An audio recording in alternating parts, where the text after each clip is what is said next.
The Wyoming dawn broke cold and unforgiving as the October air carried the scent of sage and gunpowder across the valley. 5 rapid shots shattered the morning stillness, echoing between the distant mountains like thunder. Thomas Blackwood stood motionless, his Colt Navy 1851 still smoking in his weathered hand, eyes narrowed against the rising sun.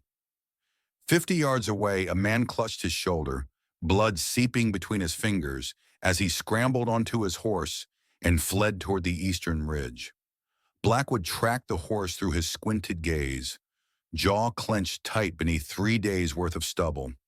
The cattle rustler was heading straight for Hargrove territory. 42 years of hard living had taught Blackwood when to pursue and when to hold back. This morning, wisdom won over vengeance. He holstered his revolver with practiced precision, the leather creaking against the cold metal. "That's the 3rd attempt this month," he muttered to himself, turning back toward his ranch house. The 2-story structure stood proud against the endless Wyoming sky, weathered but unyielding, much like the man who'd built it with his own hands after returning from the war. 800 acres of Blackwood land stretched in all directions, home to 50 purebred, quarter horses, and 300 head of cattle. A kingdom built on sweat and sacrifice, now threatened from all sides. Inside the barn, Blackwood's foreman waited. Frank Williams, a former slave who'd fought alongside Blackwood in the Union Army, nodded grimly as his employer approached. "Recognized him this time," Frank said, his deep voice carrying the weight of concern. "One of Hargrove's men." Blackwood's expression darkened. Victor Hargrove. The name alone was enough to set his blood boiling. Former Confederate general, now the largest landowner in the territory, and the man who'd shot Blackwood's brother dead at Gettysburg. "They're getting bolder," Blackwood replied, running a hand through his salt and pepper hair. "This isn't about cattle anymore." Before Frank could respond, the sound of approaching hoofbeats drew their attention. A single rider approached from town, his banker's coat flapping in the morning breeze. Harvey Williams, head of the Wyoming Territorial Bank, looked uncomfortable in the saddle. His news proved even more uncomfortable. "I'm sorry, Thomas," Williams said, refusing to meet Blackwood's eyes. "Bank policy has changed. Your loan payment is due in 5 days. Not 15.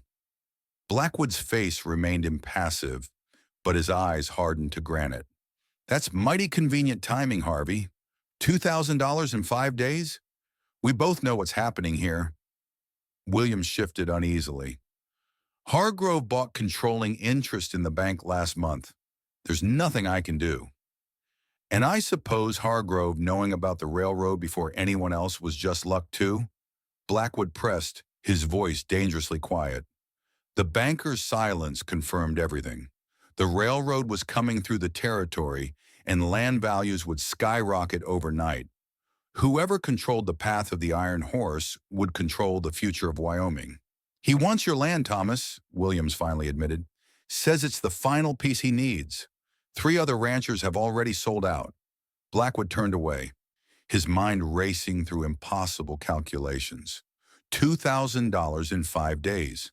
The cattle drive was still weeks away, and horse sales wouldn't bring enough in time. "Hargrove was there that day at Gettysburg," Blackwood said, almost to himself. "When he shot my brother, he looked me in the eye and smiled. Some debts can't be paid in dollars, Harvey." As Williams rode away, the dying sunlight painted the mountains blood red. The same crimson shade was spreading across the horizon when a different kind of trouble arrived at the Blackwood Ranch. A woman, alone, her wagon wheel broken beyond the simple repair. She stood tall despite her obvious exhaustion, dark hair pulled back beneath a modest hat, her traveling dress dusty but well-made. A thin scar traced her right cheekbone, barely visible in the fading light. Blackwood estimated her age at 35, though her eyes carried the weight of someone much older. "Mrs. Rebecca Harlow," she introduced herself, voice steady despite her situation. "I was hoping to reach town before nightfall. But fate had other plans. "Town's still 5 miles west," Blackwood replied, studying her carefully. Her accent carried traces of Missouri with a hint of Texas beneath it. "Mrs. Garrett runs a boarding house there." A shadow crossed Rebecca's face. "I've already been there. Mrs. Garrett made it clear her establishment isn't open to women traveling alone without proper introduction." Blackwood understood the implication. Frontier towns were quick to judge, especially when it came to women who didn't fit neatly into society's expectations. "There's a cabin for the ranch hands," he offered after a moment's consideration. "Empty this time of year. You're welcome to use it for the night." As he helped carry her modest belongings to the cabin, Blackwood noted the unusual weight of her carpet bag. Later, when she thought no one was watching, he glimpsed the pearl handle of a Smith & Wesson Model 3 revolver as she transferred it from the bag to beneath her pillow. A woman prepared for trouble, or perhaps bringing it. "5 nights," she said when he brought her a plate of food. "Allow me 5 nights' shelter, Mr. Blackwood, and I'll work to repay your kindness. I know horses, and I know how to handle a gun." That night, as Thomas Blackwood meticulously cleaned his Winchester 73 and Colt revolver by lamplight, his mind drifted back to the blood-soaked fields of Gettysburg. The moment replayed in his dreams, his brother falling, Hargrove's cruel smile, the bullet that should have ended Thomas's own life. Sometimes in the darkest hours before dawn, he could still feel the phantom pain where the Confederate officer's bullet had torn through his chest. And now Hargrove wanted his land. The last thing Thomas Blackwood saw before drifting into uneasy sleep was the mysterious woman studying his property maps by moonlight, her scarred face thoughtful in the silver light. The first light of dawn found Rebecca Harlow in the corral, working with a half-broken Mustang Blackwood's men had captured the previous week. Her skill was immediately apparent. She moved with the horse as though they shared a language, her voice low and steady, her hands sure. Within an hour, the previously untamable animal was following her commands, responding to subtle shifts in her posture. Blackwood watched from the fence, impressed despite his lingering suspicion. "Army taught me horses are better judges of character than most men," he remarked as she approached, wiping sweat from her brow. "And what does that horse say about me?" Rebecca asked, meeting his gaze directly. "That you've done this before? And that you're hiding something?" She didn't flinch from his assessment. "We're all hiding something, Mr. Blackwood. The question is whether our secrets threaten others or just ourselves." Their conversation was interrupted by Frank, bringing news from town.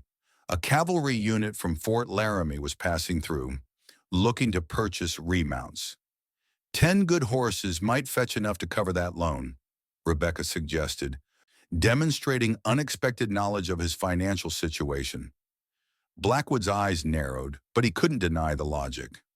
That afternoon found him in town, negotiating with Captain Jenkins of the 7th Cavalry. The meeting proved profitable, with the Army officer agreeing to inspect the horses the following day. But the real value came from what Blackwood overheard while waiting at the telegraph office. "Woman killed a man in cold blood down in Missouri," the barber was telling anyone who'd listen. "Shot him while he slept, they say. Dark-haired woman with a scar, traveling alone." Blackwood kept his expression neutral, filing the information away. But his attention was truly captured by the man drinking alone in the corner of the saloon. Sean McCoy, Hargrove's chief enforcer, and the man who'd murdered Blackwood's wife 3 years earlier. The same man who'd walked free when witnesses mysteriously changed their stories before the trial. That night, as darkness blanketed the ranch, the true nature of the threat revealed itself. Blackwood was checking the stables one final time when he heard it, the soft crunch of boots on gravel, too many sets to belong to his own men. Moments later, gunfire erupted as masked riders attacked from the west pasture. The battle was fierce and chaotic. Muzzle flashes illuminated the night as Blackwood and Frank returned fire from behind the barn wall. They were outnumbered at least 3-1, the situation growing desperate, until rifle shots rang out from the direction of the main house. Three attackers fell in rapid succession, the precision shooting creating momentary confusion among the raiders. Rebecca Harlow stood on the porch, her rifle braced against the post, firing with deadly accuracy. The attackers, facing unexpected resistance, finally retreated into the darkness, leaving two of their dead behind. "Where did you learn to shoot like that?" Blackwood demanded as they gathered in the kitchen afterward, the smell of gunpowder still clinging to their clothes. Rebecca's hands were steady as she reloaded her weapon. "My husband taught me. Before Sean McCoy killed him and my son over a gambling debt that wasn't even real." Her story spilled out like blood from a wound too long untreated. Her real name was Rebecca Walker.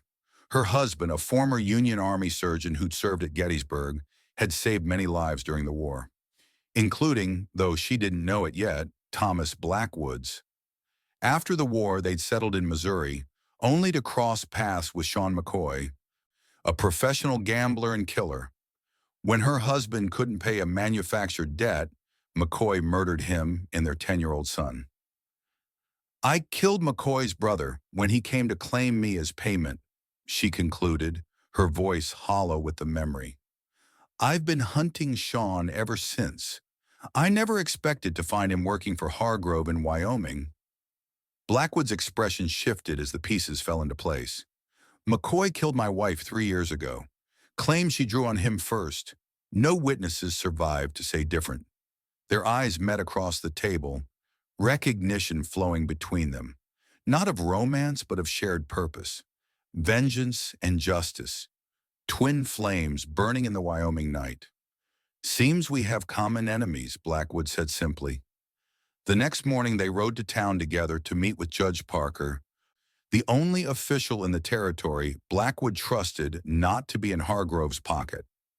The aging jurist confirmed Rebecca's story and cleared her name locally, but warned them both. "Hargrove owns half this territory and most of the men with badges," the judge cautioned. "Be careful who you trust." That afternoon, following a hunch, Blackwood and Rebecca tracked McCoy to an abandoned mining office north of town. Hidden behind stacked crates, they overheard Hargrove himself outlining his plans to his assembled men. "The Railroad Commission has accepted our revised route," Hargrove announced, indicating a map on the wall. "Once completed, we'll control every cattle shipment from here to Cheyenne. Blackwood's land is the final piece we need." "And if he won't sell?" McCoy asked, though his tone suggested he already knew the answer. Hargrove's smile was cold. "Then ensure his property becomes available at auction. Burn it all if necessary. But Blackwood himself is yours to deal with, McCoy. I understand you have unfinished business." As they attempted to retreat, Blackwood and Rebecca were spotted by a sentry. The ensuing gunfight was brief but vicious. They escaped, but not before Blackwood took a bullet to his thigh. Miles from town, with night approaching, Rebecca guided them to a cave system she'd noted during her scouting of the area. "My husband was a doctor," she explained, cleaning his wound with practiced efficiency. "I assisted in more surgeries than I can count." As she worked by firelight, Blackwood studied her face, seeing past the hardness to the woman she must have been before tragedy reshaped her. "Why didn't you just tell me who you were from the beginning?" he asked. "Would you have believed me?" she countered. "Or would you have sent me to the sheriff, who probably works for Hargrove?" He had no answer for that. They spent the night in the cave, planning their next move with the desperate clarity of those with nothing left to lose. "We could still try legal channels," Blackwood suggested. "Contact the governor about the railroad corruption." Rebecca's laugh was bitter. "We have 3 days before your loan comes due. Justice doesn't move that quickly, especially against men like Hargrove." Her eyes met his in the dying firelight. "You could still walk away from this. Sell the ranch. Start over somewhere else." Blackwood's face hardened. "My father took this land when nothing grew but sagebrush. My brother died in a war to preserve the Union. My wife is buried on that hillside. I'm not leaving." Rebecca nodded, understanding completely. Then we fight. The next 2 days passed in a blur of preparation. Blackwood gathered his allies, neighboring small ranchers, who also faced pressure from Hargrove, former soldiers who remembered Blackwood from the war. Frank organized them into defensive positions around the ranch, creating fallback points and escape routes. Rebecca's military knowledge proved invaluable, her suggestions revealing a tactical mind shaped by years of conflict. While checking supplies in the root cellar, Rebecca discovered Blackwood's hidden strongbox, containing emergency funds and important documents. Among them was a photograph of Blackwood in his Union uniform, standing alongside another officer and a medical team. When Blackwood found her studying the image, her fingers traced the face of one of the surgeons with trembling recognition. "You knew," she said, accusation and understanding mingling in her voice. "You knew who I was before I arrived." Blackwood shook his head. "I knew your husband. Dr. Walker saved my life at Gettysburg after Hargrove shot me. I was carried to his field hospital, barely breathing. He operated for 6 hours to remove the bullet from my chest." The truth unfolded between them like a map long forgotten. Dr. Walker had saved Blackwood, creating an enemy in Hargrove who believed Blackwood had died on the battlefield. Years later, when Dr. Walker refused to falsify medical reports for Hargrove's land-grabbing schemes, the former general orchestrated his disgrace and dismissal from the Army Medical Corps. "It's all connected," Rebecca realized. "Hargrove, McCoy, everything that happened to my family, to yours. A circle of retribution," Blackwood agreed, "beginning and ending in blood." The fifth dawn broke crimson over the eastern mountains. Thomas Blackwood stood on his porch, Winchester cradled in his arms, watching the approaching dust cloud. Beside him, Rebecca checked her revolvers one final time. Inside the house and barn, 20 determined defenders waited, outnumbered but resolute.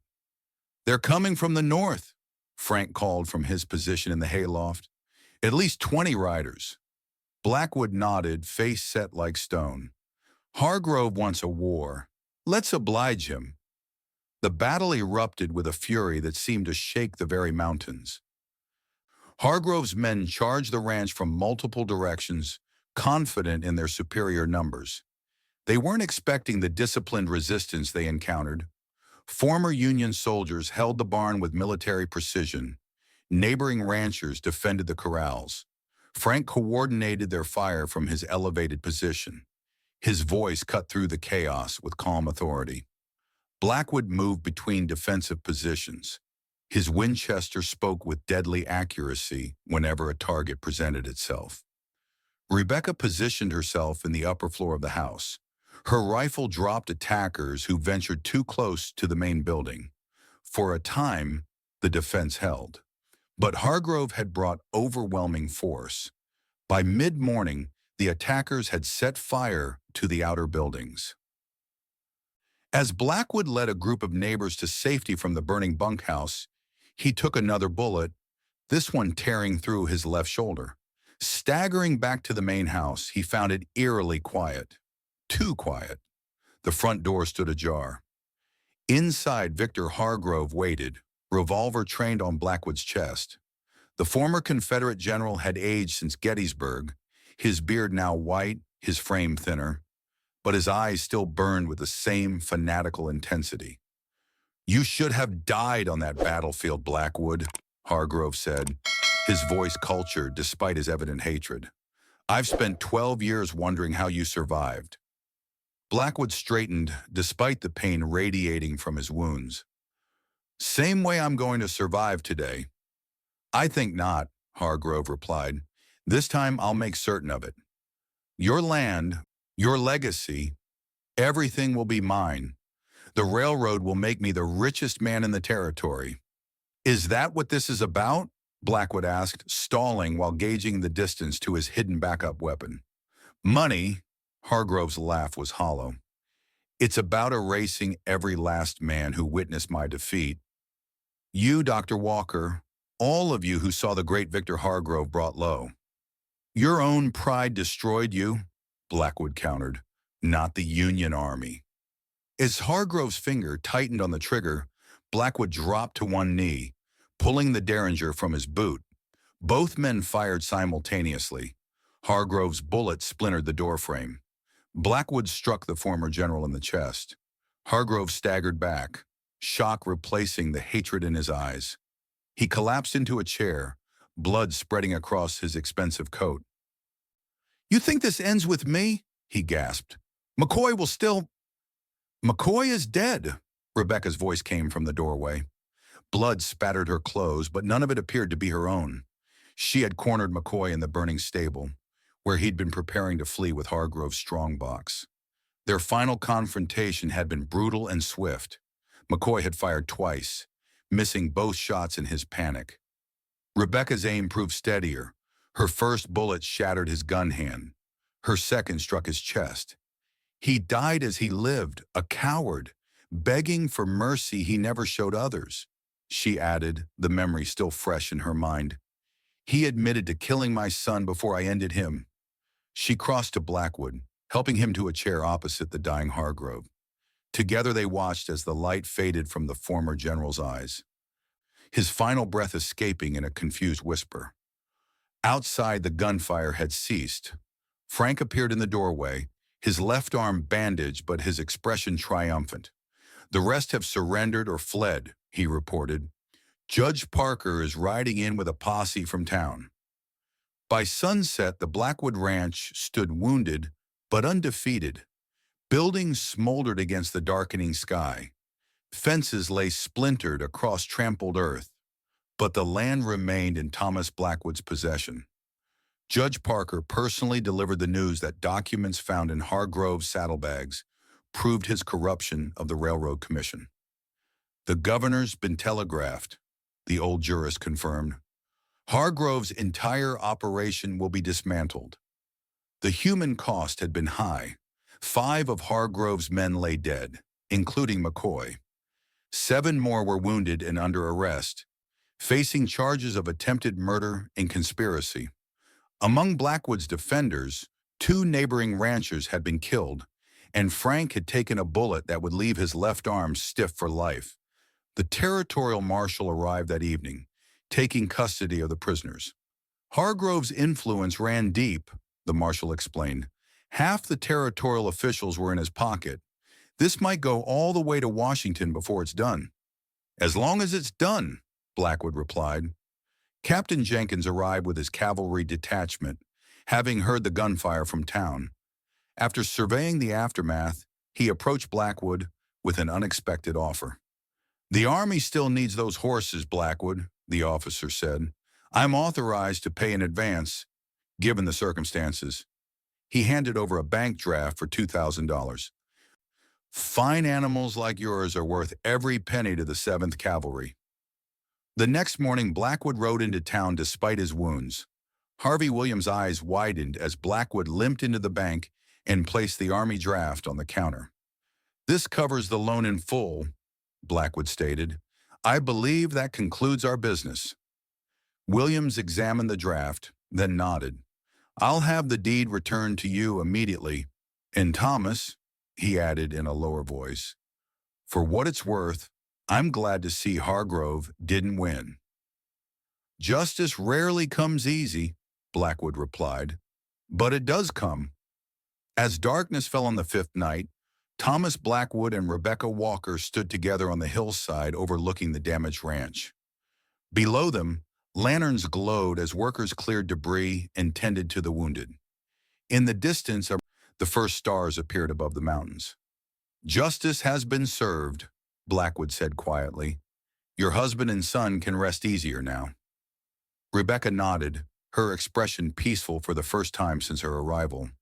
"I should move on soon," she said. "There's nothing holding me here." Blackwood turned to face her, his expression thoughtful. "This ranch needs someone who knows horses," he said simply. "And perhaps I do too." The offer hung between them, not a declaration of love, but something equally powerful: respect, shared purpose, the possibility of healing. Rebecca smiled. a genuine expression that transformed her face. "I'll stay through winter," she agreed. "Beyond that, we'll see." From the base of the hill, Frank watched them descending together in the gathering darkness. "Sometimes the deepest wounds are the ones you can't see," he observed to no one in particular. "But time and common purpose heal all." Thomas Blackwood cast a final glance at his battered kingdom before entering the house. In the distance, the faint glow of lanterns marked the railroad survey crew's camp, promise of a new future approaching on iron rails.